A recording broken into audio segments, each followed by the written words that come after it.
রাসূলুল্লাহ যখন নবুয়তের কথা পেশ করলেন হযরত খাদিজার কাছে, উম্মুল মুমিনিন হযরতে খাদিজাতুল কুবরা রাদিয়াল্লাহু তাআলা আনহা এক সেকেন্ডও দেরি করেন নাই, এক মুহূর্ত দেরি করেন নাই। আমরা জানি একটা স্ত্রী তার স্বামীর জন্য জান দিতে পারে, মাল দিতে পারে, ভালোবাসা জীবনে যা আছে সব উজাড় করে দিতে পারে, কিন্তু স্ত্রী কখনো স্বামীর উপরে ঈমান আনতে পারে না। পারে নাকি? টেস্ট করেন। আজকে গভীর রাত্রে ঘুম ভাঙিয়া বউকে জাগান, এই মাত্র স্বপ্নে দেখলাম এক ফেরেশতা বলে গেল আমি নাকি পীর, তো তুমি সর্বপ্রথম আমার কাছে মুরিদ হও। বউ বলবে যে এই দান্দাবাজি আমার কাছে কইটো না, অন্য কোথাও পথ দেখো। ঠিক না? স্ত্রী জান দিয়ে দিতে পারে স্বামীর জন্য, ঈমান আনতে পারে না।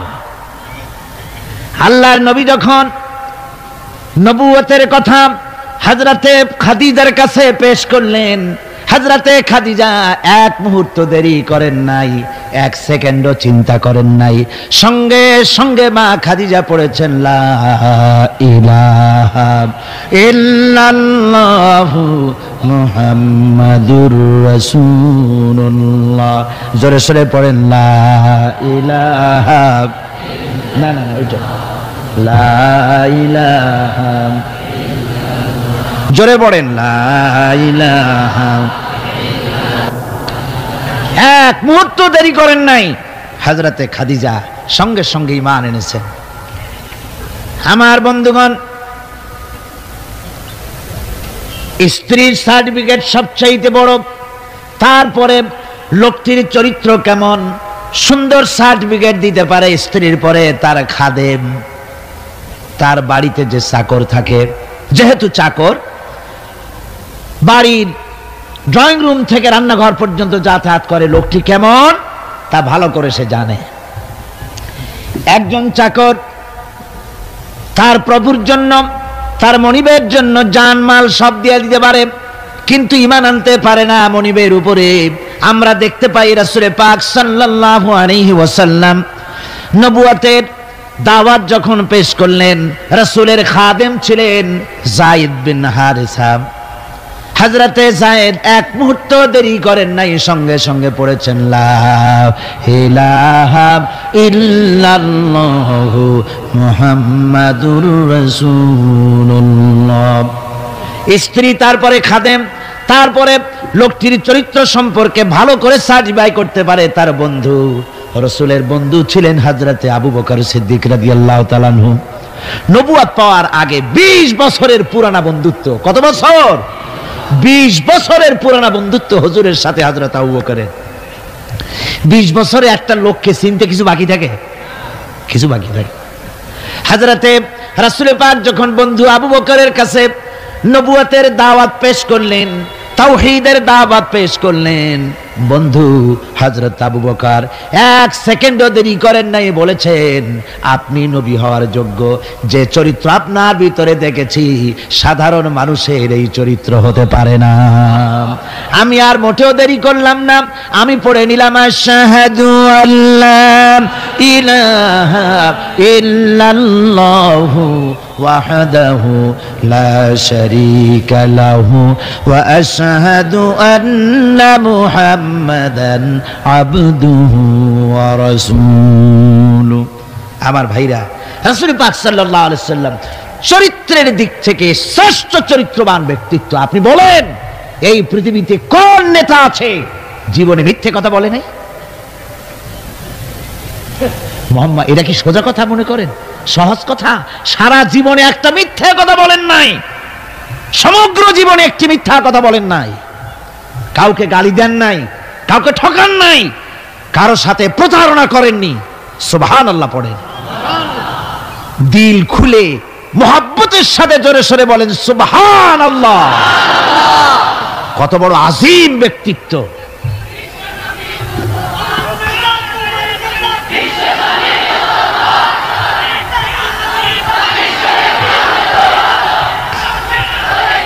রাসূল পাক সাল্লাল্লাহু আলাইহি ওয়াসাল্লাম সমগ্র বিশ্বের নেতা, ইমামুল মুত্তাকিন, ইমামুল মুরসালিন, সমগ্র পৃথিবীর মানুষের নেতা, জেনেদের নেতা, সবার নেতা। তাই তোমার নেতা আমার নেতা কে? জোরে বলেন, তোমার নেতা আমার নেতা কে?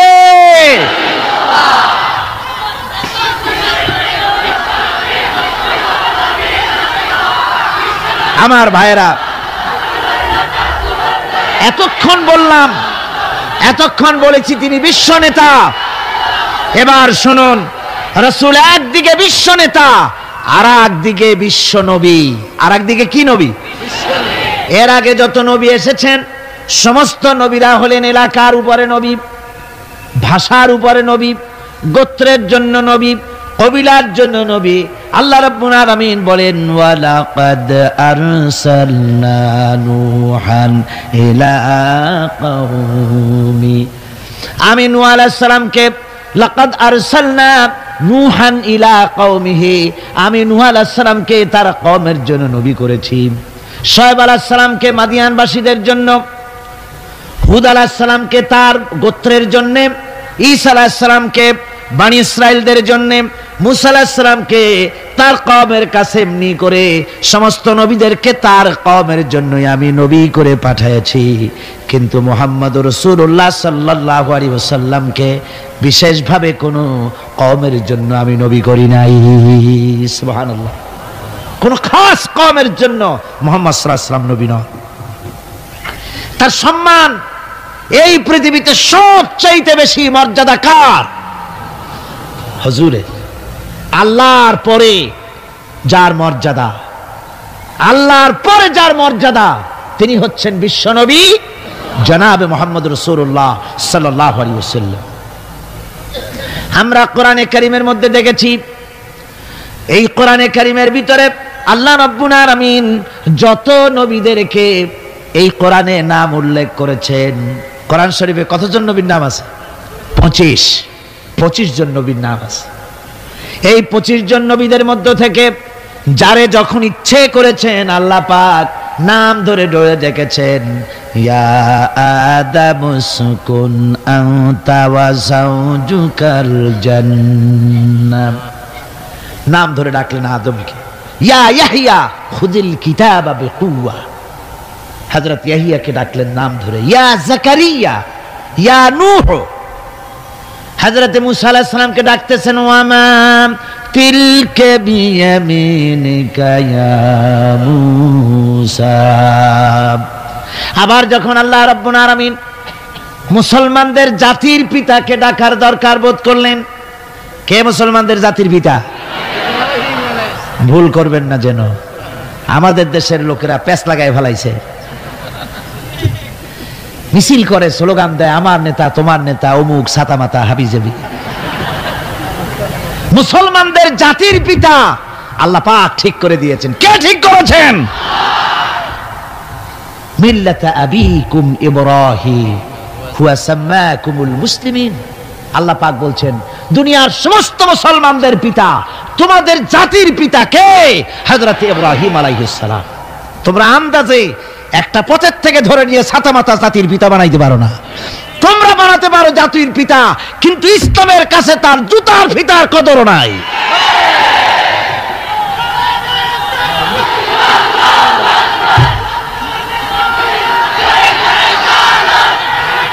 সুতরাং আল্লাহ যখন ইব্রাহিম আলাইহিস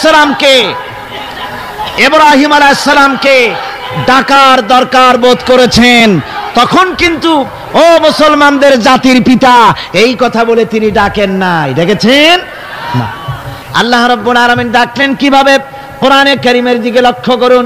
রব্বুল আলামিন বলেন, ওয়ানাদাইনাহু আইয়া ইব্রাহিম ক্বাদ সাদ্দাকতার রুইয়া ইন্না কাযালিকা নাজজিল মুহসিনিন।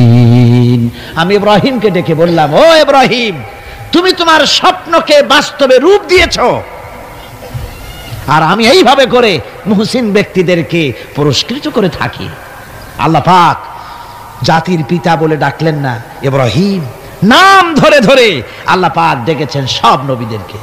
কিন্তু গোটা কোরআন শরীফ, এই যে 30 পারা কোরআন, কোরআনে কারীমের প্রথম থেকে নিয়ে শেষ পর্যন্ত পড়ে দেখেন, ইয়া ইয়াহইয়া সে ইয়া জাকারিয়া, ইয়া মুসা, ইয়া ঈসা, এভাবে করে আছে, কিন্তু কোন জায়গায় ইয়া মুহাম্মদ, ইয়া আহমদ নাই।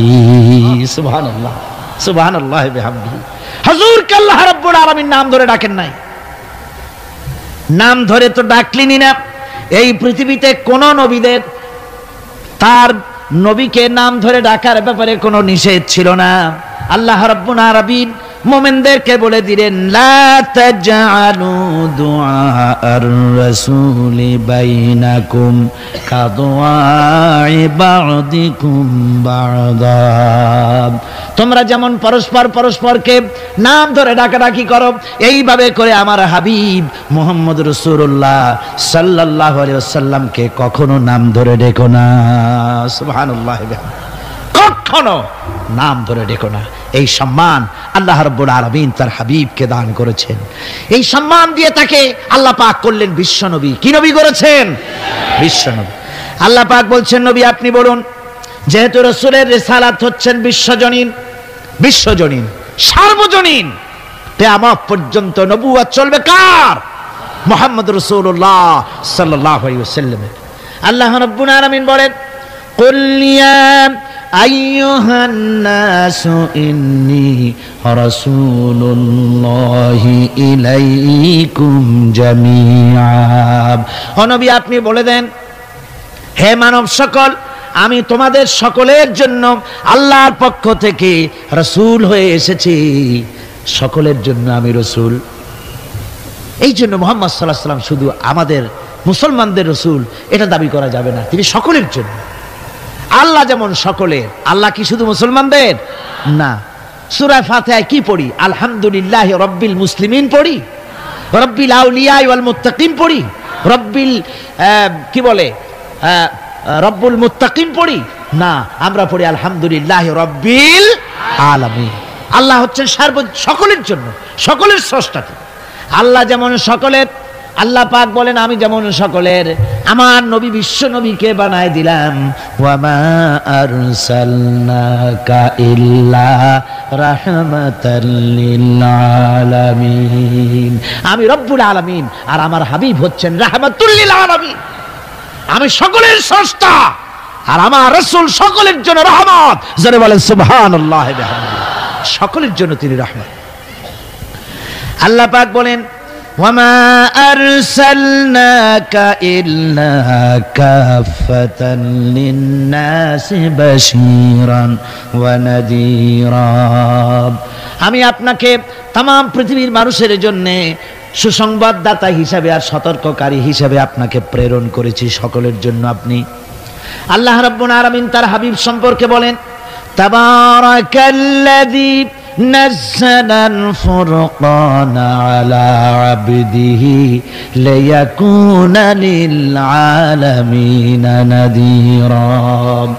অতীব বরকতশালী সে আল্লাহ রাব্বুল আলামিন, যিনি তার বান্দার উপরে ফুরকান অবতীর্ণ করেছেন, যাতে করে তিনি তার কওমের কাছে দাওয়াত পৌঁছান। এ কথা বলা হয় নাই লিয়াকুনা লিল আলামিনা নাযীরা, বিশ্ববাসীর কাছে যেন তিনি দাওয়াত পৌঁছাতে পারেন, আল্লাহর সম্পর্কে, জাহান্নাম সম্পর্কে ভীতি প্রদর্শন করাতে পারেন, জান্নাতের সুসংবাদ দিতে পারেন, হেদায়েতের দাওয়াত পৌঁছে দিতে পারেন। এই জন্য আমি রাসূলকে পাঠিয়েছি तमाम বিশ্বের সমস্ত মানুষের জন্য। সুবহানাল্লাহ বিহামদিহি, তিনি সকলের জন্য। তার সম্মান আর মর্যাদা আল্লাহ রাব্বুল আলামিন এমন ভাবে পেশ করলেন, তার মর্যাদা এত বেশি, নবীর মর্যাদা এত বেশি। মুহাম্মদ সাল্লাল্লাহু আলাইহি ওয়াসাল্লাম যদি উম্মতের কোন ব্যাপারে যদি বলেন হ্যাঁ, অমনি উম্মতের জন্য তা হালাল হয়ে যায়। সুবহানাল্লাহ পড়ে। কে আছে এমন যে তার মুখের কথা আইন, কোন পরামর্শের ধার ধারে না, মুখের কথাটা কি আইন। রাসূল যদি বলেন হ্যাঁ, উম্মতের জন্য কি হয়? হালাল, হালাল। রাসূল বলছেন না, উম্মতের জন্য কি হয়ে গেল? হারাম হয়ে গেল। সুবহানাল্লাহ বিহামদিহি। এটা হচ্ছে আল্লাহ তার রাসূলকে লেজিসলেটিভ পাওয়ার, আইন তৈরি করার অধিকার আল্লাহ তার হাবিবকে দিয়েছেন। রাসূল ছিলেন শারে', শরীয়ত প্রণেতা। হালাল হারামের সীমারেখা কোরআনে যা আছে এটুকুনি শেষ নয়। হালাল হারামের সীমারেখা রাসূল পাককে প্রদান করার জন্য, নির্ধারণ করার জন্য আল্লাহ পাক তাকে পারমিশন দিয়েছেন, পাওয়ার দিয়েছেন। ওয়ামা আতাকুমুর রাসূলু ফাখুযুহু ওয়ামা নাহাকুম আনহু ফান্তাহু। এই আয়াত দিয়ে প্রমাণিত হয় রাসূল তোমাদের জন্য যা দেন তা গ্রহণ করো, যা নিষেধ করেন তার থেকে বিরত থাকো, ফিরে থাকো। রাসূল পাক সাল্লাল্লাহু আলাইহি ওয়াসাল্লামের ইজ্জত সম্মান এভাবে আল্লাহ দান করলেন। হ্যাঁ বললে হালাল হয়ে যায়, না বললে হারাম হয়ে যায়। রাসূলের মর্যাদা এত বেশি, তিনি যদি পথ চলেন, পা উঁচু করলে আরশ আজিম পর্যন্ত চলে যান। তিনি যদি আল্লাহর দরবারে মোনাজাত করেন, মোনাজাত করতে দেরি আছে, কবুল হতে দেরি নাই। হাত তোলা লাগে না, হাত তোলা লাগে না। আমরা যে হাত তুলে মোনাজাত করি, হুজুর সাল্লাল্লাহু আলাইহি ওয়াসাল্লাম হাত তুলেছেন, আবার অনেক সময় হাত তোলেননি। কোন সময় হাত, হাদিস শরীফে এসেছে এভাবে হাত উঁচু করেছেন আকাশের দিকে, হাদিস শরীফে এসেছে বগলের সাদা চামড়া দেখা গিয়েছে, এভাবে আল্লাহর কাছে দুহাত তুলে, দুহাত প্রসারিত করে আল্লাহর কাছে কামনা করেছেন।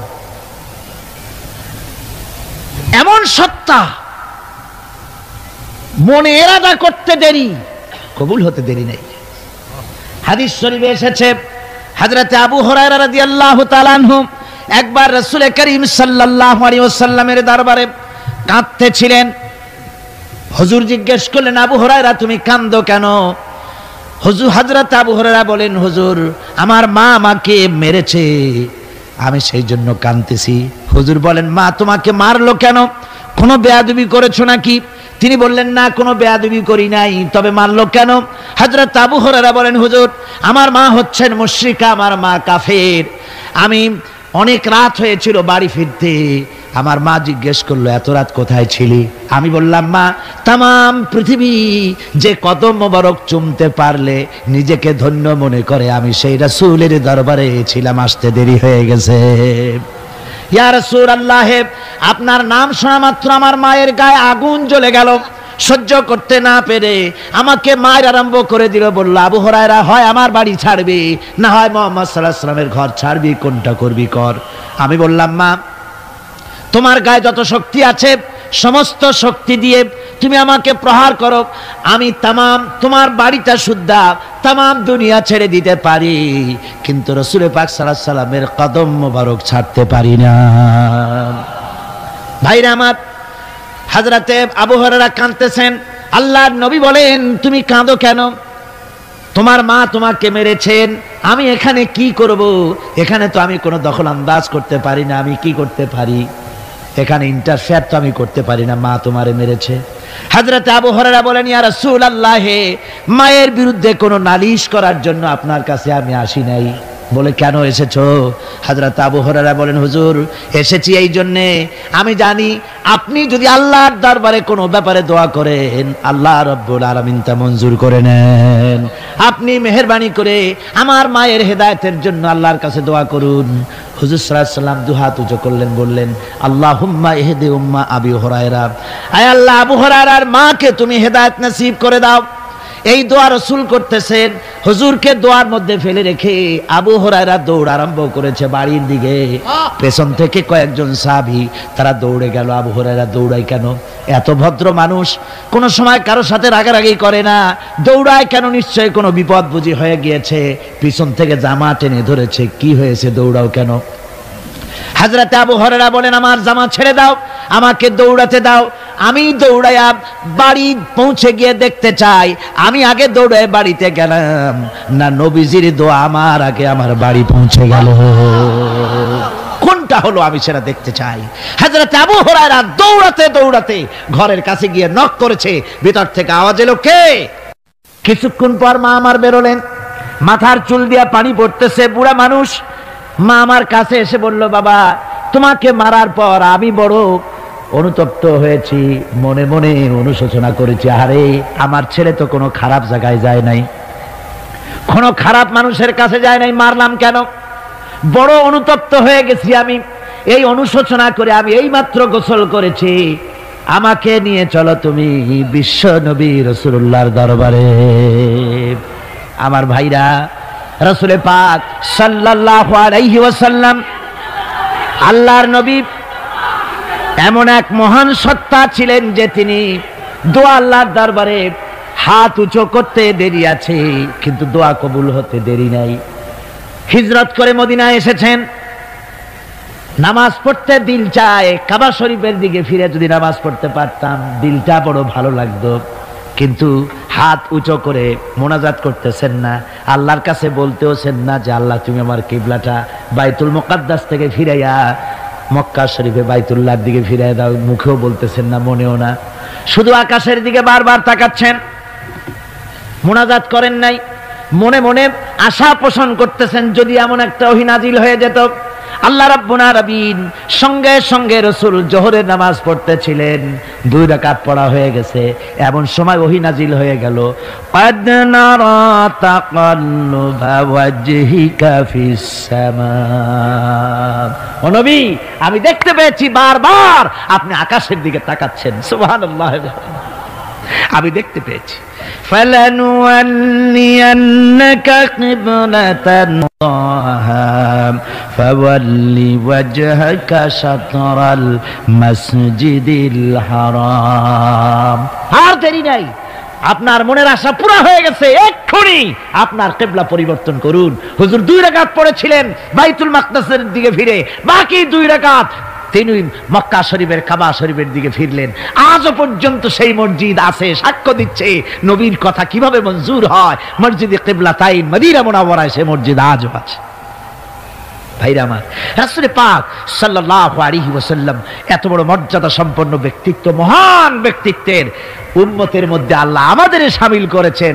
শুকরিয়া স্বরূপ আমরা পড়ি আলহামদুলিল্লাহ। জোরে সোরে পড়েন আলহামদুলিল্লাহ। আমার ভাইরা, মর্যাদা এত বেশি আল্লাহ রাসূলকে আল্লাহ রাব্বুল আলামিন দান করেছেন। এই পৃথিবীতে কোন মানুষের সঙ্গে যদি আপনি বেয়াদবি করেন, তিনি আপনার বাপ হোক, তিনি আপনার মা হন, অথবা আপনার উস্তাদ হন, অথবা আপনার পীর হন, যে কেউ হোক না কেন, কারো সঙ্গে যদি কোনো বেয়াদবি হয়ে যায় তো শুধু একটা বেয়াদবি ছাড়া আর কিছুই না। কিন্তু নবীজির সঙ্গে যদি কেউ বেয়াদবি করে সেটা শুধু বেয়াদবি থাকে না, কুফরি হয়ে যায়। কি হয়ে যায়? কুফরি হয়ে যায়। রাসূলুল্লাহকে কেউ তাওহীন করলে, অসম্মান করলে, সমালোচনা করলে কাফের হয়ে যায়। যারা বলেন কি হয়ে যায়? কত বড় মর্যাদা।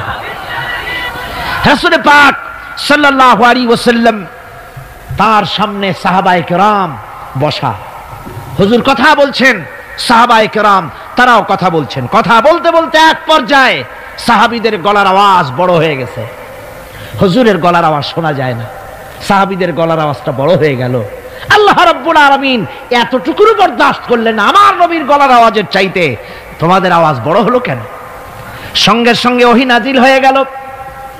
আল্লাহ রাব্বুল আলামিন বলেন, ইয়া আইয়ুহাল্লাযীনা আমানু লা তারফাউ আসওয়াতাকুম ফাওকা সাউতিন নবী।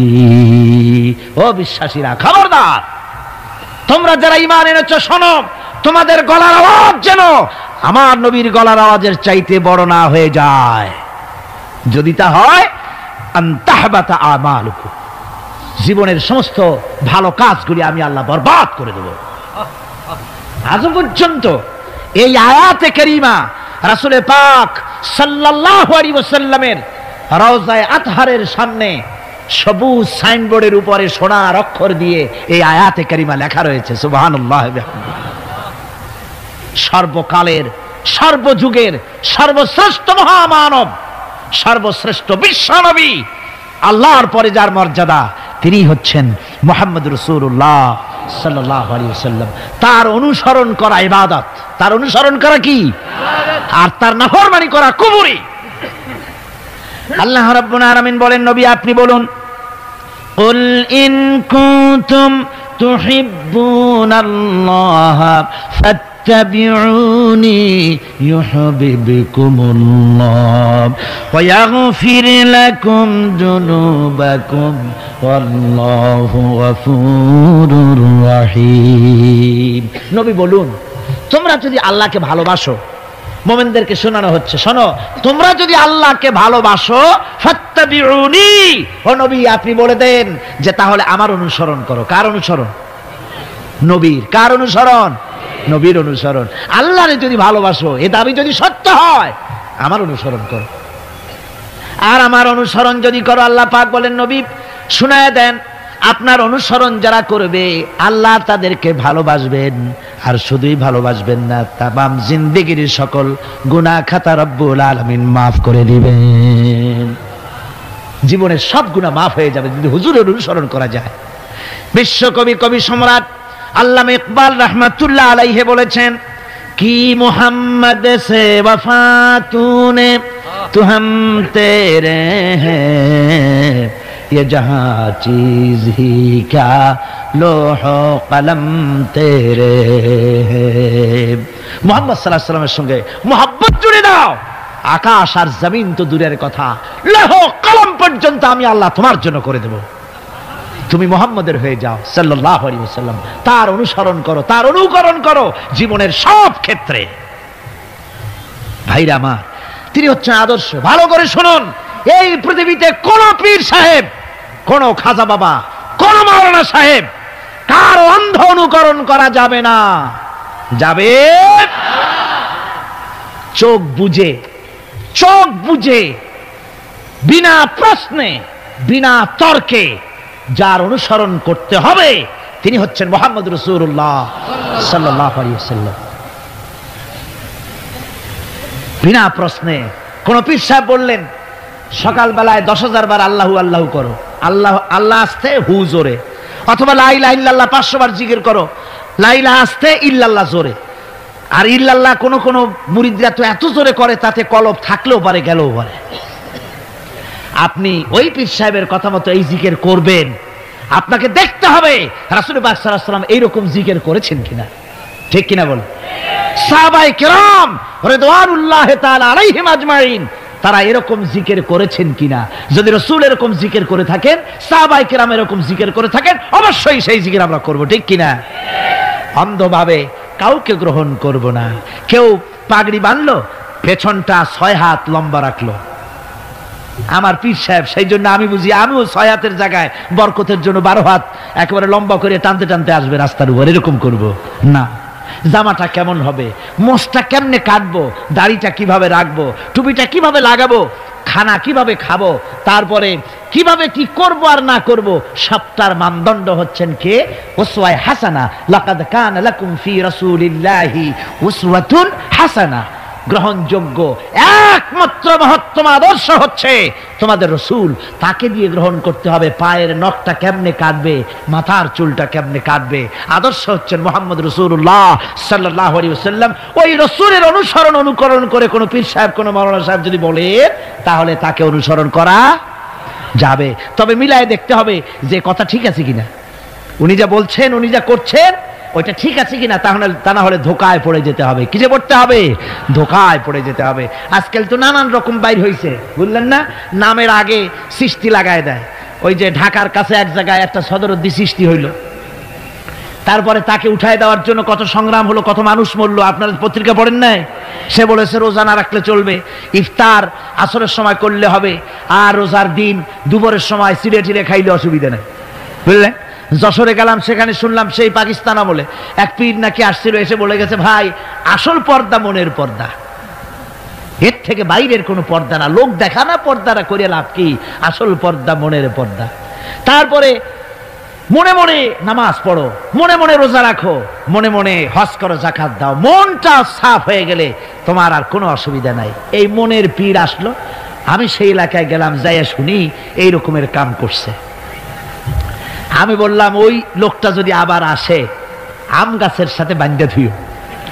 তারপরে সে যখন বলবে যে আমার তো পেশাব পায়খানা করা লাগবে, আমারে ছাড়ো, তোমরা বলবা যে না ছাড়া যাবে না। মনে মনে যদি নামাজ পড়া যায়, মনে মনে পেশাব পায়খানা করুন।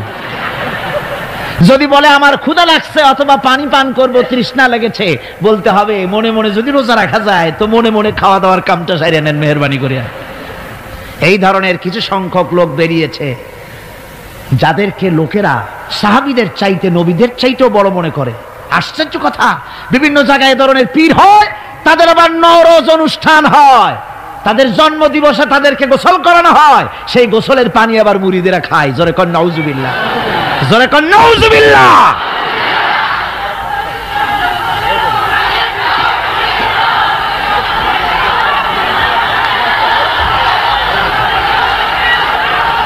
আমার ভাইয়েরা, পীর সাহেবের গোসল করা পানির ভিতরে মুসলমানদের জন্য কোনো বরকত নাই। আছে কোনো বরকত? প্রশ্নে ওঠে না। তার শরীরের কত জায়গা ধুইয়া পানি পড়তেছে, আর সেইটা মুরিদরা খায়। লজ্জা নাই, শরম নাই, ঘৃণা পর্যন্ত নাই। খুলনার এক এলাকা আছে এক পীর সাহেব, তার মুরিদরা তার পায়ের বুড়ো আঙ্গুল চষে, চুষতে চুষতে প্রায় ঘা বানায় ফেলেছে। তা আমি মুরিদদের জিজ্ঞেস করলাম যে তোমরা এরকম পা আঙ্গুল চষো কেন? কয় যে হুজুরের মারেফত পায়ের আঙ্গুল দিয়ে পেটের মধ্যে ঢুকবে সেই জন্য। কি ধরনের খোরাফাত, কি বিদআত! রাসূল পাক সাল্লাল্লাহু আলাইহি ওয়াসাল্লাম যা করেন নাই, সাহাবায়ে কেরাম যা করেন নাই, সেগুলি চালু হয়ে গেছে সমাজে। এর থেকে বাঁচতে হবে, আপনাকে মনে রাখতে হবে, কলিজার মধ্যে ঈমান রাখতে হবে। কোন পীর সাহেব, কোন মাওলানা সাহেব ফু দিয়া আমার ভাগ্য ভালো বানায় দেবে অথবা আমাকে ভাগ্য নষ্ট করে দিবে, আমি আল্লাহর কসম তো বিশ্বাস করি না। আমার ভাগ্য,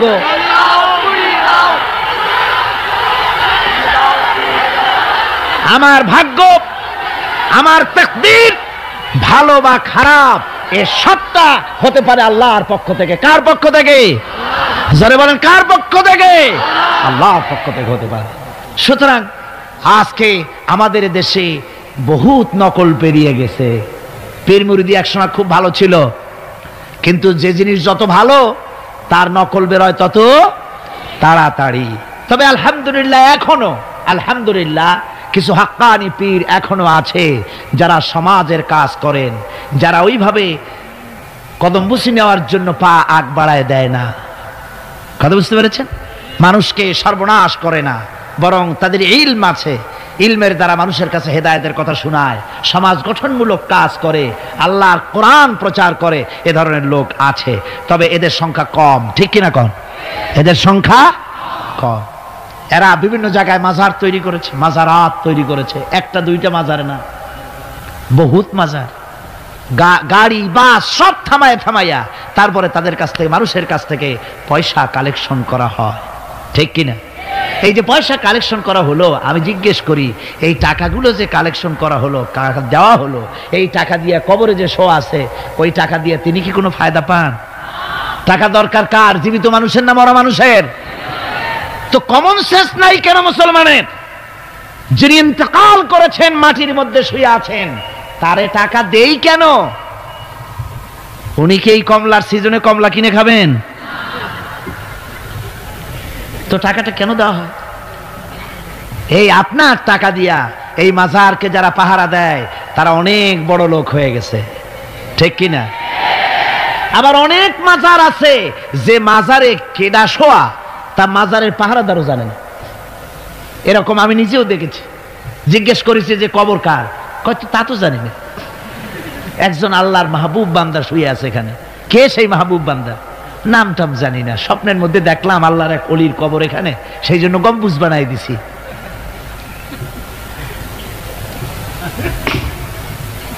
একটা রিসালার মধ্যে দেখেছি, একটা রিসালার মধ্যে লেখা হয়েছে যে একজন পীর সাহেবের এক মুরিদ ছিল। তো পীর সাহেবের বাড়িতে এক মাজার আছে, সেই মাজারকে কেন্দ্র করে প্রতি বছর ওরস হয়। মুরিদ সে গরিব মানুষ, ব্যবসা বাণিজ্য করে খায়। তারপরে তার একটা গাধা ছিল, সেই গাধার উপরে সওয়ার হয়ে বাজার ঘাট করত, মালপত্র আনা নেওয়া করে, ওই দিয়ে তার জীবিকা নির্বাহ হতো। একদিন তার গাধাটা মারা গেল। সেই রিসালার মধ্যে লেখা হয়েছে যে লোকটা তখন গাধা মরেছে, এর আর কিচ্ছু নাই, জমি জমাও নাই, খাবে কি করে? খুব দুঃখ পেল মনে।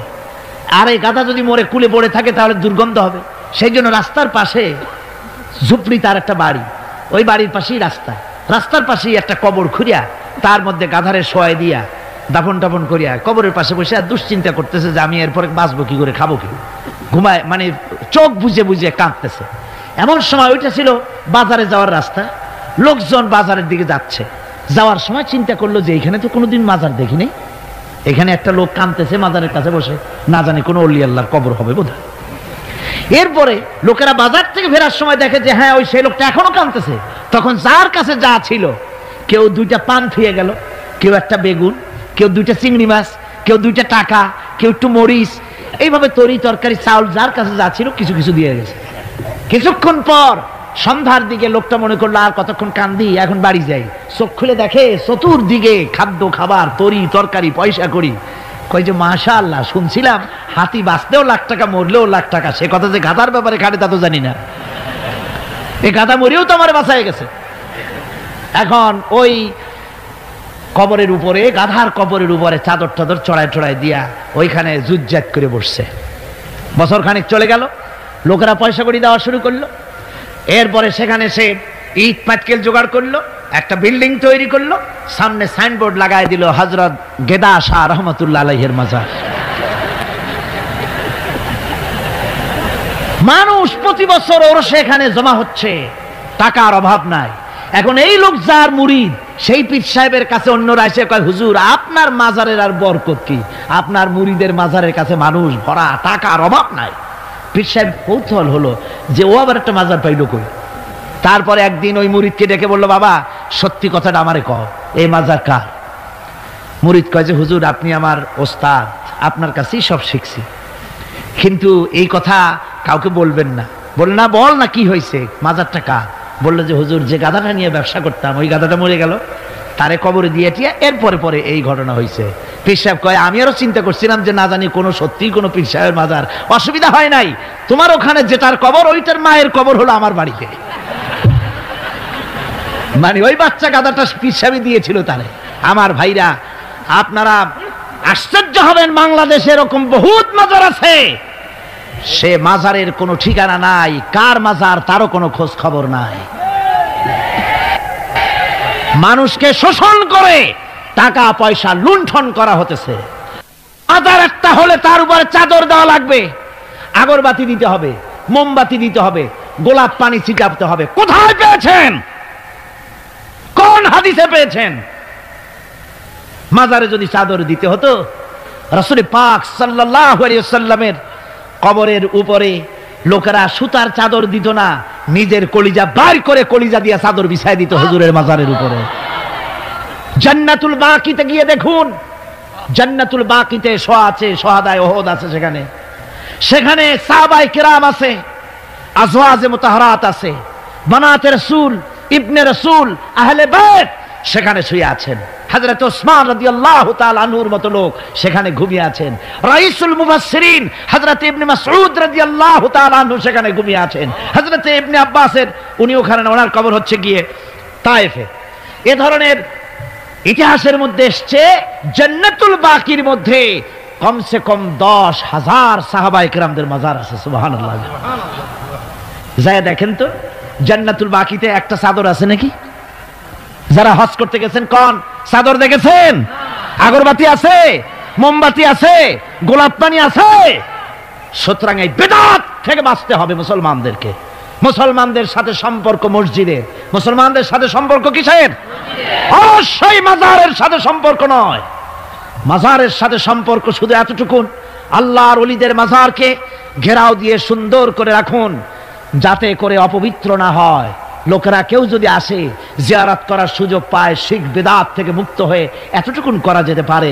কিন্তু বিশাল আকারের গম্বুজ করে লাইট জ্বালাতে হবে, আগরবাতি মোমবাতি দিতে হবে, এটা সম্পূর্ণ বিদআত। এক শ্রেণীর লোকেরা এগুলি করে ব্যবসা করতেছে। সেই জন্য বলছি যে আমাদের ইত্তেবা করতে হবে রাসূলের। কার ইত্তেবা করতে হবে? যা রাসূল করেন নাই, যা সাহাবায়ে কেরাম করেন নাই, তা আমরা করতে পারি না। এই জন্য আমার মুসলমান ভাইয়েরা, আল্লাহর প্রতি ঈমান, রাসূলের প্রতি ঈমান। ঈমানের অর্থ হলো আল্লাহর নবীর যে কথাগুলি তিনি বলে গিয়েছেন তার ওসওয়াকে ধরে রাখা, রাসূলের আদর্শ দিয়ে পায়ের নখকাটা থেকে শুরু করে মাথার চুল পর্যন্ত গ্রহণ করতে হবে। নবী মুহাম্মদ রাসূলুল্লাহ সাল্লাল্লাহু আলাইহি ওয়াসাল্লামের তিনি যেভাবে যা করেছেন তার উল্টা পাল্টা একটাও করা যাবে না, সব করতে হবে কার কথা মতো? রাসূল পাক সাল্লাল্লাহু আলাইহি ওয়াসাল্লামের কথা মতো। রাসূলের প্রতি ঈমান এর অর্থ হলো তিনি হচ্ছেন আইনদাতা, তিনি আইন ও বিধান দিয়েছেন আল্লাহর পক্ষ থেকে। আইন ও বিধান কার পক্ষ থেকে দিয়েছেন? আল্লাহর পক্ষ থেকে। তিনি যে বিচার করেছেন সেই বিচারক হিসাবে তাকে গ্রহণ করতে হবে। তিনি যে বিধান দিয়েছেন সেটাই মানতে হবে। তিনি শাসক ছিলেন, তিনি রাষ্ট্রপতি ছিলেন, তিনি সব ছিলেন, সকলের জন্য তিনি আদর্শ। তিনি যুবকের আদর্শ, তিনি নানার আদর্শ, তিনি স্বামীর আদর্শ, তিনি পিতার আদর্শ, তিনি রাষ্ট্রপতির আদর্শ, তিনি সেনাপতির আদর্শ, তিনি শ্রমিকের আদর্শ, তিনি সকলেরই আদর্শ। ঠিক কিনা কন? সকলের আদর্শ। রাসূলের ফয়সালা প্রত্যেকটি উম্মতকে মানতে হবে। একবার একজন মুসলমান আর একজন ইহুদি রাসূলের কাছে গিয়ে উপস্থিত হলেন। ইহুদি গিয়ে নালিশ করলো হুজুরের কাছে মুসলমানের বিরুদ্ধে। হুজুর সাল্লাল্লাহু আলাইহি ওয়াসাল্লাম সে নালিশ শুনে তিনি ফয়সালা দিলেন ইহুদির পক্ষে। মুসলমান ব্যক্তি অসন্তুষ্ট হয়ে গেল। তিনি চলে গেলেন হযরত ওমরের কাছে, গিয়ে বললেন, ভাই ওমর, একটা জিনিসের বিচারের সানি করার জন্য আপনার কাছে এসেছি। কি সানি? বলে যে মুহাম্মদ সাল্লাল্লাহু আলাইহি ওয়াসাল্লামের কাছে গিয়েছিলাম, তিনি এই বিচারটা করলেন, আমি মুসলমান, নামাজ পড়ি, চাঁদা দিই, জিহাদে যাই, আর আমার পক্ষে রায় না দিয়ে রায় দিলেন তিনি ইহুদির পক্ষে। আপনি মেহেরবানি করে বিচারের সানিটা করে দেন। হযরত ওমর বলছেন, অবশ্যই আমি সানি করব, বসো। হযরত ওমর ঘরে চলে গেলেন। ঘরের ভিতর থেকে একটা তরবারি নিয়ে এলেন। তরবারিকে খাপ মুক্ত করে তিনি বললেন, আল্লাহর বান্দা, যে ব্যক্তি মুহাম্মদ রাসূলুল্লাহ সাল্লাল্লাহু আলাইহি ওয়াসাল্লামের ফয়সালা করে দেওয়ার পর তার ফয়সালার সানি করতে আসে, ওর সানিটা, ওর ফয়সালাটা এরকম করে করে দিতে হয়। তরবারি দিয়ে আঘাত দিলেন, লোকটি দুই টুকরা হয়ে পড়ে গেল। আমার বন্ধুগণ, সারা এলাকায় সারা পড়ে গেল, মুসলমান, হযরত ওমর মুসলমান হত্যা করেছেন। তার ওই নিহত ব্যক্তির আত্মীয় স্বজনরা দিয়ত দাবি করতে এলো। আল্লাহ রাসূলের কাছে আল্লাহ পাক জানিয়ে দিলেন যে এই লোক হযরত ওমর কোন মুসলমান হত্যা করেনি, হযরত ওমর যাকে হত্যা করেছে সে ব্যক্তি মুনাফিক। সে ব্যক্তি কি? মুনাফিক। অর্থাৎ হে রাসূল, আপনি ফয়সালা দেওয়ার পর সেই ফয়সালা যে মানে না, দ্বিধাদ্বন্দ্বে ভোগে, ওই ফয়সালা গ্রহণ করতে রাজি হয় না, সে মুমিন নয়, মুসলমান হিসেবে দাবি করতে পারে না, তার জমিনে বেঁচে থাকার অধিকারও সে হারিয়ে ফেলে। আমার মুসলমান ভাইরা, আল্লাহ রাব্বুল আলামিন আমাদের জন্য এভাবে করে তিনি আমাদের রাসূল পাক সাল্লাল্লাহু আলাইহি ওয়াসাল্লামকে দিয়েছেন, ওসওয়া করে দিয়েছেন। তার ইতাআত করা, তার আনুগত্য করা দুনিয়াবাসীদের জন্য ফরজ করে দেওয়া হয়েছে। আল্লাহ রাব্বুল আলামিন বলেন, ওমা আরসালনা মির রাসূলিন ইল্লা লিয়ুতাআ বিইذনিল্লাহ। আমি যে রাসূল পাঠিয়েছি তাদের আনুগত্য করতে আমি বাধ্য করে দিয়েছি। তাদের আনুগত্য শুধু এই জন্যই করতে হবে লোকদেরকে, যেহেতু তারা নির্দেশ করেন আল্লাহর হুকুম অনুযায়ী। আল্লাহর নির্দেশ অনুযায়ী নবীদের আনুগত্য সকলেরই করা লাগবে। মাইয়ুতির রাসূলা ফাকাদ আতা আল্লাহ। আল্লাহ পাক বলেন, যে ব্যক্তি রাসূলের আনুগত্য করে সেজন্য আমি আল্লাহ রাব্বুল আলামিনের আনুগত্য করলো। জোরে বলেন সুবহানাল্লাহ। এরপরে আল্লাহ রাব্বুল আলামিন বলেছেন, ইয়া আইয়ুহাল্লাযীনা আমানু আতিউল্লাহা ওয়া আতিউর রাসূল ওয়া লা তুবতিলু আমালাকুম। আল্লাহ পাক বলেন, ও বিশ্বাসীরা, তোমরা আনুগত্য করো আল্লাহর এবং আনুগত্য করো রাসূলের। কোন ব্যাপারে কোন তো? আনুগত্য যে আল্লাহ করতে বললেন আল্লাহর এবং রাসূলের, কোন ব্যাপারে আনুগত্য? সমস্ত ব্যাপারে, জীবনের সকল অঙ্গনে আনুগত্য করতে হবে। কার? আমি দেখতে পাচ্ছি মাঝখান থেকে দুই একজন লোক হাঁটেন, আমি কিন্তু আগেই নিষেধ করেছি এই বেয়াদবি আল্লাহর হস্তে কেউ করবেন না।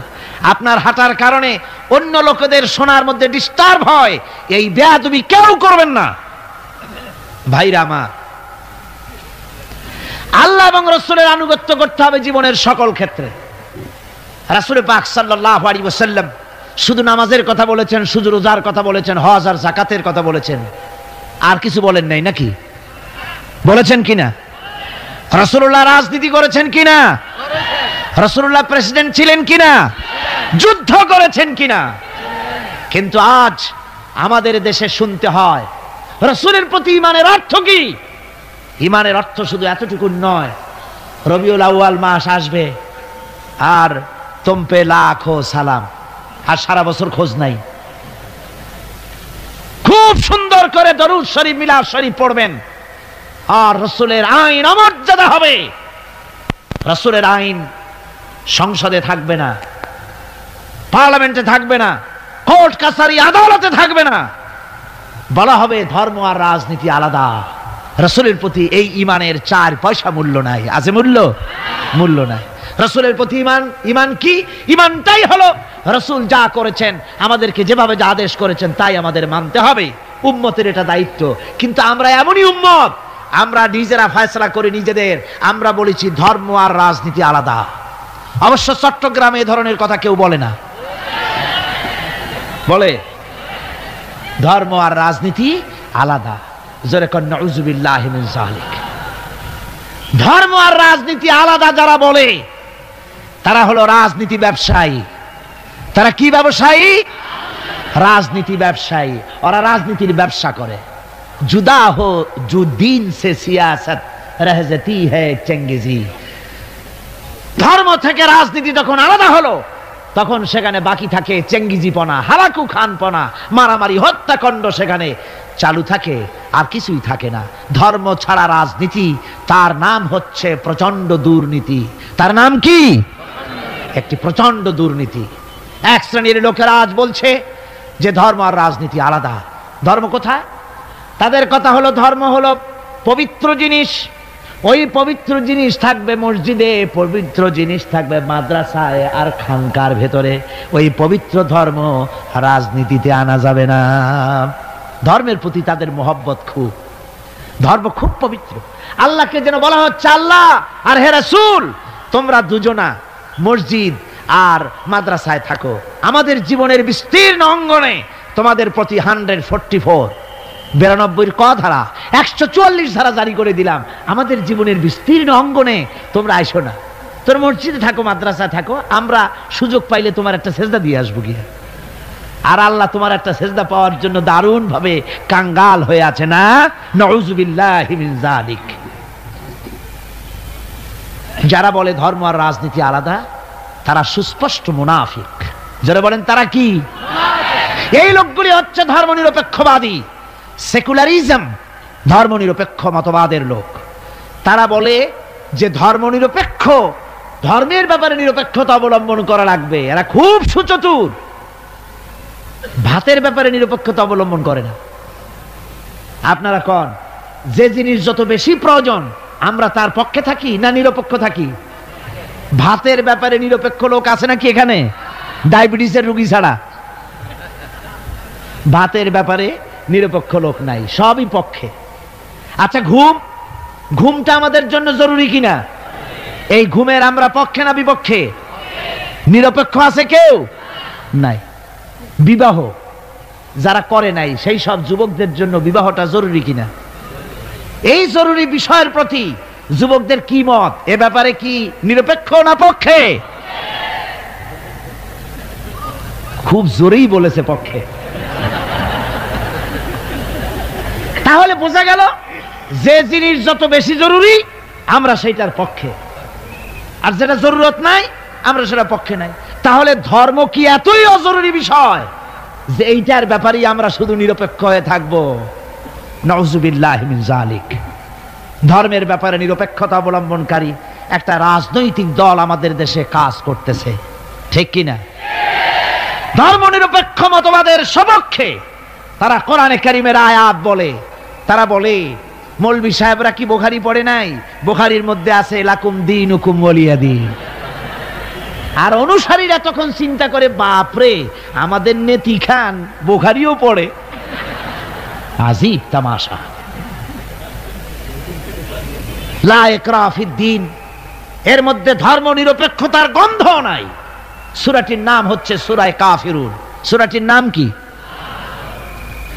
কাফেরেরা বলেছিল, হে মুহাম্মদ সাল্লাল্লাহু আলাইহি ওয়াসাল্লাম ধর্মের ব্যাপারে আমাদের ভিতরে বড় ঝগড়াঝাটি প্রায় লেগে থাকে।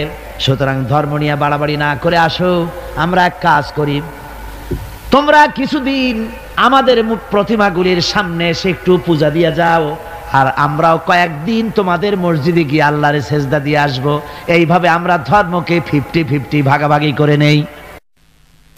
কাফেররা, তোমরা যার ইবাদত করো আমরা তার ইবাদত করি না, আবার আমরা যার ইবাদত করি তোমরা তার ইবাদত করো না। সুতরাং লাকুম দীনুকুম ওয়ালিয়াদিন, সুতরাং তোমাদের ধর্ম তোমাদের জন্য, আমাদের ধর্ম আমাদের জন্য।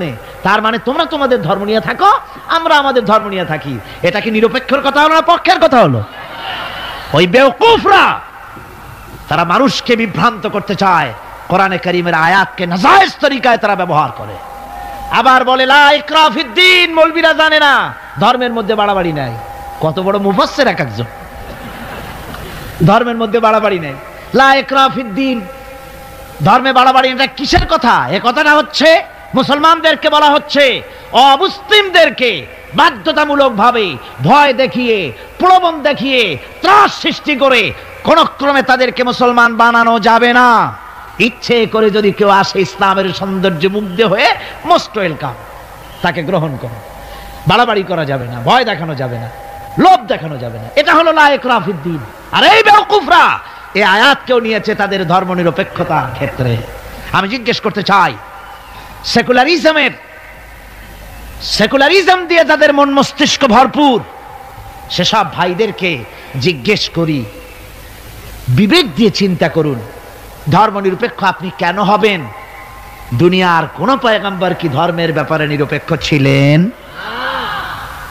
আপনি যার উম্মত, আমরা যার উম্মত, বিশ্বনবী তিনি কি ধর্মের ব্যাপারে নিরপেক্ষ ছিলেন? রাসূলুল্লাহ রীতিমতো রাষ্ট্রপ্রধান ছিলেন, প্রেসিডেন্ট ছিলেন। সুবহানাল্লাহ পড়ে। 12.5 লক্ষ বর্গ মাইল শাসন করেছেন, প্রেসিডেন্ট ছিলেন মুহাম্মদ রাসূলুল্লাহ সাল্লাল্লাহু আলাইহি ওয়াসাল্লাম। জীবনে বহু যুদ্ধ করেছেন, এই যুদ্ধের কমান্ডার ইন চিফ ছিলেন, প্রধান সেনাপতি ছিলেন, সশস্ত্র যুদ্ধ করেছেন, মোকাবেলা করেছেন অস্ত্র নিয়ে। শ্রমিক হয়ে কাজ করেছেন, শ্রম সমস্যার সমাধান করেছেন। মসজিদে নববী ছিল এই রাজনীতির প্রাণ কেন্দ্র। মসজিদে নববী কি ছিল? রাজনীতির প্রাণ কেন্দ্র। রাসূলুল্লাহ এখানে বসেই রোম, শাম, পারস্য বিজয়ের পরিকল্পনা করতেন। এখানে বসেই উহুদ, বদর, হুনাইন, ইয়ারমুক যুদ্ধের সৈন্য রিক্রুট করেছেন মসজিদ নববীর ভেতরে বসে। এখানে বসে রাষ্ট্রদূতদের সঙ্গে সাক্ষাৎ প্রদান করেছেন, বিচার ফায়সালা করেছেন মসজিদের মধ্যে। আর আজ বলা হয় মসজিদের মধ্যে রাজনীতি বলতে দেওয়া হবে না। মসজিদের মধ্যে কেউ কি ইলেকশনের কথা, মসজিদের মধ্যে কেউ কি তার দলের কথা বলে? বলে কোরআনের রাজনীতির কথা। কিসের রাজনীতির কথা বলে? কোরআনের রাজনীতির কথা বলে। সুতরাং ধর্ম আর রাজনীতি আলাদা, এই কথা যারা বলে, এই সেকুলারিজমের লোকেরা, তারা শুনে রাখুন, ধর্ম নিরপেক্ষ মতবাদ একটি কুফরি মতবাদ। এটি কি মতবাদ? জোরে বলতে হবে, এটা কি মতবাদ? এটি একটি কুফরি মতবাদ। ধর্ম নিরপেক্ষতার মানে হচ্ছে ধর্মহীনতা। ধর্ম নিরপেক্ষতার মানে কি? ধর্মহীনতা। ওরা কোনদিন সব সময় বলবে ধর্মকে ব্যবহার করতেছে রাজনীতিতে। বেচারা তোমরাও ধর্মের কথা বলো না, তা ওরা বলবে না। ওরা ওদের কর্মীদেরকে কখনো নামাজের কথা বলবে না। যদি বলে, তা বলে এই জন্য, তোমরা নামাজ পড়ো মসজিদে যাইয়া দেখো কেউ রাজনীতির কথা বলে নাকি। নামাজ পড়ার জন্য নয়, রাজনীতি কেউ করে নাকি তা দেখার জন্য, গোয়েন্দাগিরি করার জন্য। হায় রে কপাল পোড়ার দল। আমার দেশে এই ভণ্ডামি ছিল না। ধর্ম নিরপেক্ষ মতবাদ একটা ভণ্ডামি। জোরে বলেন, এটা কি? আমার দেশে এটা ছিল না। এই ভণ্ডামিমূলক ধর্ম নিরপেক্ষতা রাজনীতি বাংলাদেশে ছিল না। 1971 সনের পরে যারা ক্ষমতা এলো, তারা ভারত থেকে, ভারতের কাফেরদের তৈরি করা পৃথিবীর এই নিকৃষ্ট মতবাদ বাংলাদেশে আমদানি করেছে।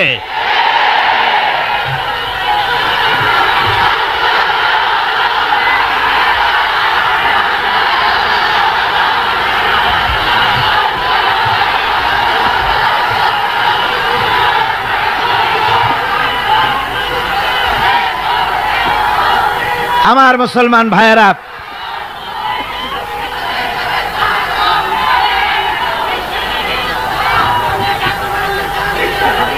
এই যে কোরআন শরীফ, এই কোরআন শরীফ মানতে হবে মুসলমানদেরকে। রাসূলের উপরে ঈমান আনার অর্থ শুধু মিলাদ শরীফ পড়া নয়। কোন নেত্রী কি বলল তার ধার কোন মুসলমান ধারতে পারে না। মুসলমান ধার ধারবে আল্লাহর আর রাসূলের। ঠিক কিনা কোন? যারা বলেন ঠিক কিনা? ভারতের গোলাম এরা বলে ধর্মনিরপেক্ষতার মানে ধর্মহীনতা নয়। যদি ধর্মনিরপেক্ষতার অর্থ ধর্মহীনতা না হবে, তাহলে 1971 সনের পরে তোমরা ক্ষমতায় এসে বিশ্ববিদ্যালয় সমূহের মনোগ্রাম থেকে ইকরা বিস্মি রাব্বিকাল্লাযী খালাক রাব্বি জিদনি ইলমা এই আয়াত দুটিকে তুলে ফেললে কেন বলো? কোন জবাব আছে? কোন জবাব নাই। সলিমুল্লাহ মুসলিম হল নাম ছিল, মুসলমান শব্দ বাদ দিয়েছে। নাম ছিল সলিমুল্লাহ মুসলিম হল, মুসলিম শব্দ বাদ দিয়ে দিল। তারপরে নজরুল ইসলাম কলেজ, ইসলাম সহ্য হলো না, ইসলাম বাদ দেয়া শুধু নজরুল কলেজ। ওদের যে দল, সেই দলটার নামের মধ্যেও একটা মুসলিম শব্দ ছিল। জি, ওদের দলটার নামের মধ্যেও মুসলিম শব্দ ছিল, ছিল না? সেই শব্দটুকুনো তারা বরদাস্ত করে নাই। আমি ওদের দলের নাম নিতে চাই না, আপনারাই বুঝুন ওদের দলের নামের মধ্যে মুসলিম শব্দ ছিল কিনা। হিন্দুদের পাঁচাটা গোলাম, এই দলটি তাদের নাম থেকে মুসলিম শব্দকে বের করে দিয়েছে। এদের কাছে ইসলাম আর মুসলমান সবচাইতে সহ্যের বাইরে। তাই যখন ভারতে শত শত মসজিদ ভাঙে উগ্রপন্থী হিন্দুরা, তখন ভারতের ওই গোলাম দলটি শনি রাখরা ঘুরে বেড়ায়।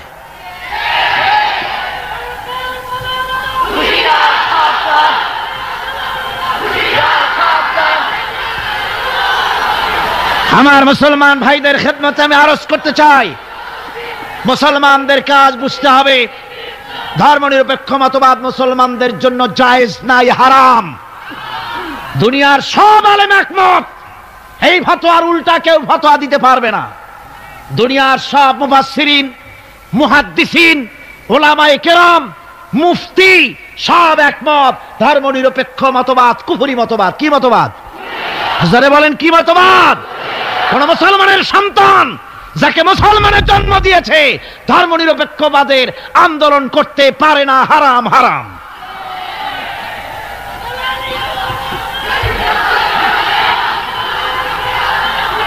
আমার বন্ধুগণ, এই কোরআন শরীফের ভেতরে, এই কোরআন শরীফের ভিতরে রয়েছে, আল্লাহ পাক এখানে বলে দিয়েছেন, দেখুন যদি ধর্ম আর রাজনীতি আলাদা হবে, তাহলে ইউসুফ আলাইহিস সালাম প্রেসিডেন্ট হলেন কেন? সূরা ইউসুফ আছে না কোরআন শরীফে? হযরত ইউসুফ আলাইহিস সালাম জেলে গিয়েছিলেন, দীর্ঘদিন জেলে ছিলেন। জেল থেকে বেরিয়ে এসে মিশরের অর্থ এবং খাদ্য দুটি মন্ত্রণালয়ের দায়িত্বশীল মন্ত্রী হয়েছিলেন, আছে কোরআন শরীফে। গোটা মিশরের প্রেসিডেন্ট হয়েছিলেন, আছে কোরআনে।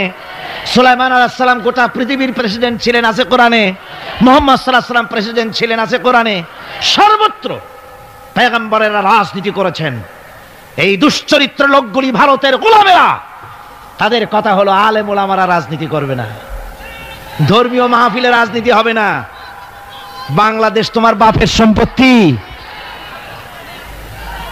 এমন ভাবে কথা বলে বাংলাদেশে ধর্ম নিয়ে রাজনীতি করতে দেওয়া হবে না। মনে হয় যেন বাপ, এই বাংলাদেশ ওর বাপের সম্পত্তি আর আমরা ঘর জামাই থাকি।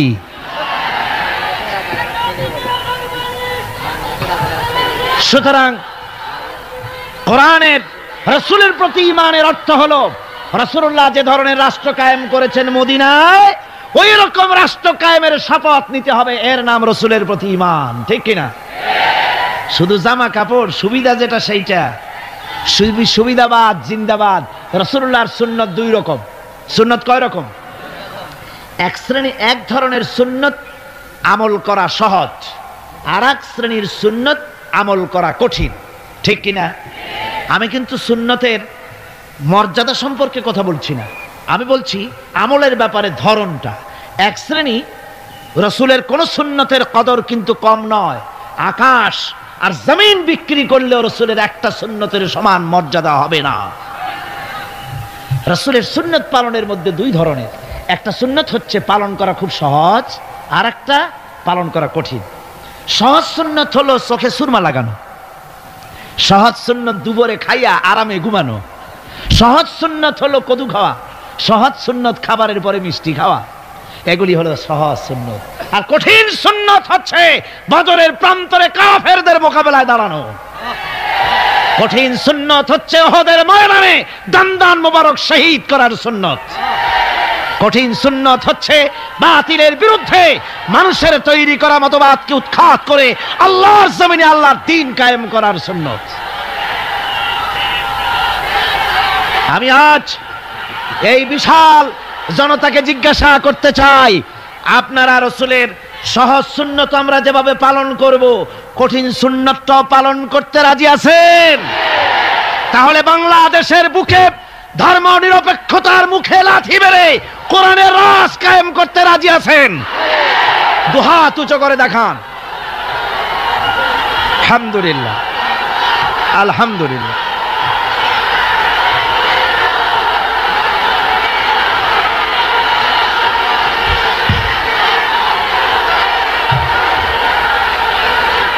সবাই বসে পড়েন, সবাই বসুন, বসুন না, সবাই বসে পড়ুন। আমি বুঝতে পারছি অবস্থাটা, বিষয়টা বুঝতে পারছি। এক বুড়ি রাস্তা দিয়ে যাওয়ার সময় আছাড় খাইলো, খাইয়া কয় যে আছাড় যখন খাইলাম একটু পান খাইনি, তো স্লোগানের যখন জোর উঠছে একটু দাঁড়ায় মাথা সোজা করে নি। অবস্থা তাই হয়েছে, খারাপ হয়নি, ভালোই হয়েছে, আলহামদুলিল্লাহ। আজকে 3 জন মুসলমান হবে।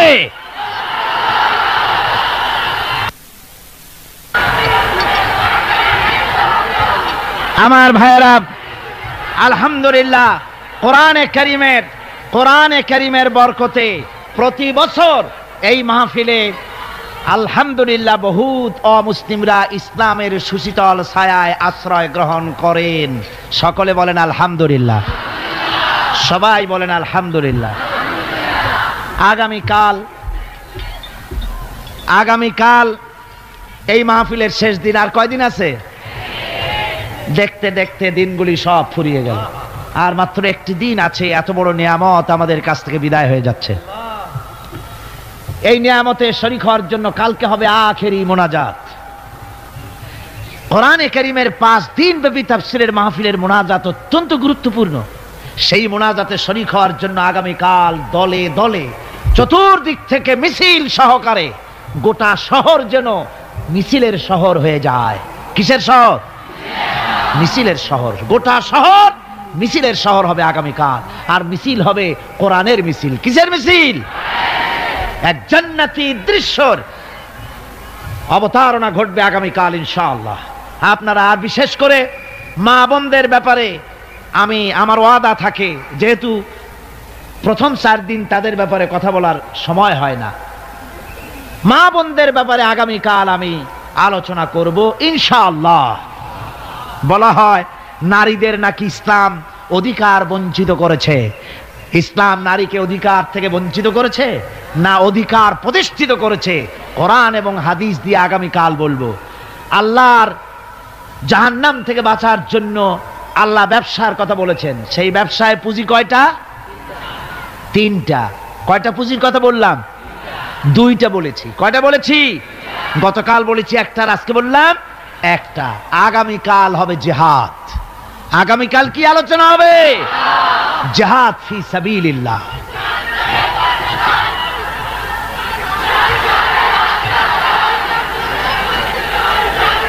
আগামীকাল জিহাদের উপরে গুরুত্বপূর্ণ আলোচনা হবে। মা বোনদের ব্যাপারে আলোচনা হবে, অমুসলিম নাগরিকদের ব্যাপারে আলোচনা হবে, বাবরি মসজিদের ব্যাপারে আলোচনা হবে, বাংলাদেশের ভবিষ্যৎ সম্পর্কে আলোচনা হবে ইনশাআল্লাহ। সে আলোচনায় শরীক হবেন আপনারা। দলে দলে আগের থেকে চলে আসবেন, আর মেহেরবানি করে মাঝখান থেকে হাঁটার নিয়ত করে আসবেন না। উজু করে টাইট হয়ে বসবেন, যাতে আখিরি মোনাজাত করে আপনি উঠতে পারেন। মনে থাকবে তো? এর উল্টা পাল্টা যেন না হয়। এখন জনাব বদিউল আলম সাহেব কিছু কথা বলবেন বোধহয়। তিনজন ইসলাম গ্রহণ করবেন, ইসলাম কবুল করতে এসেছেন। তার মধ্যে একজন মহিলা, দুজন পুরুষ। মহিলা পূর্ব নাম রিনা বড়ুয়া, বর্তমান নাম পছন্দ করেছে মুসাম্মাদ সাকিনা খাতুন। পুরুষ নাম রতন মণ্ডল, বর্তমান নাম পছন্দ করেছে মোহাম্মদ সেলিম। আর শ্রী গণেশচন্দ্র সরকার, বর্তমান নাম পছন্দ করেছে মোহাম্মদ ওসমান গনি। এই তিনজনকে এখন ইসলাম কবুল করানো হচ্ছে। মহিলা যিনি, তিনি পর্দার আড়ালে আছেন। এখানে মাইকে আমি যা বলছি আপনি পর্দার আড়ালে থেকে আপনি উচ্চারণ করবেন আমাদের সাথে। লা ইলাহা ইল্লাল্লাহু মুহাম্মাদুর রাসূলুল্লাহ। আল্লাহ ছাড়া কোনো ইলাহ নাই, উপাস্য নাই, মাবুদ নাই, মুহাম্মদ সাল্লাল্লাহু আলাইহি ওয়াসাল্লাম আল্লাহর প্রেরিত রাসূল। আশহাদু আন লা ইলাহা ইল্লাল্লাহু ওয়াহদাহু লা শারীকা লাহু ওয়া আশহাদু আন্না মুহাম্মাদান আবদুহু ওয়া রাসূলুহু। আমি সাক্ষ্য দিচ্ছি আল্লাহ ব্যতীত কোনো ইলাহ নাই, মাবুদ নাই, উপাস্য নাই। আমি আরো সাক্ষ্য দিচ্ছি মুহাম্মদ সাল্লাল্লাহু